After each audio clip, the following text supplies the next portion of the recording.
Out of my distress, I called on the Lord. The Lord answered me and set me free. The Lord is on my side. I will not fear. What can man do to me?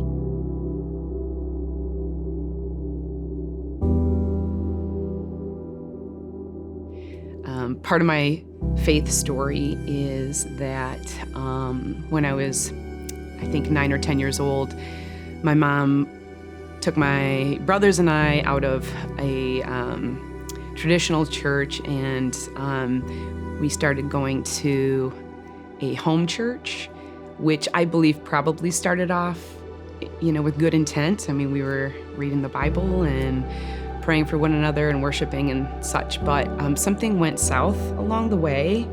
It seemed like there was more prophet worship than God worship. The person who was in charge was a prophet. There just seemed to be, when I look back, a lot of fear and manipulation and coercion. I remember church services being 5-6 hours long, multiple days a week. And so we were in it for years. And there was a lot of, like I said, fear based, you do this, you're going to hell, or you can't do this, and a lot of hellfire and brimstone. And it didn't feel like a lot of love and grace. Whole family, my aunts and uncles and grandparents, just didn't want to have anything to do with us. I think that I was embarrassed of the way people looked at my mom and us like we were the freaks. We were freaks. And so I think that just took deep root. I got away from the church in college, so that was sort of a respite for me. But certainly I was running from God. I wasn't running to Him. I just had this fear of what are people going to think, or what,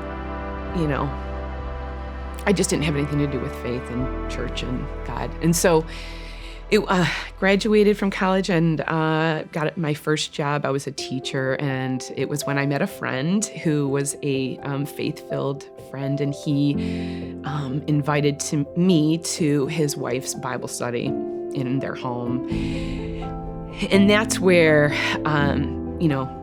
the lights turned on. I think she helped me unlearn some really toxic theology, and she just taught me about Jesus and the freedom that we have in Jesus. And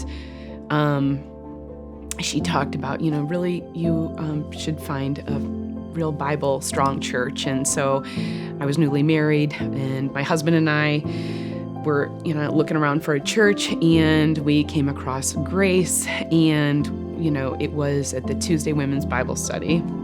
I often call it was a lifeline at the time, just sitting at the table with just women who were seeking after the Lord, and were just salt and light, and took me under their wing, and just showed me true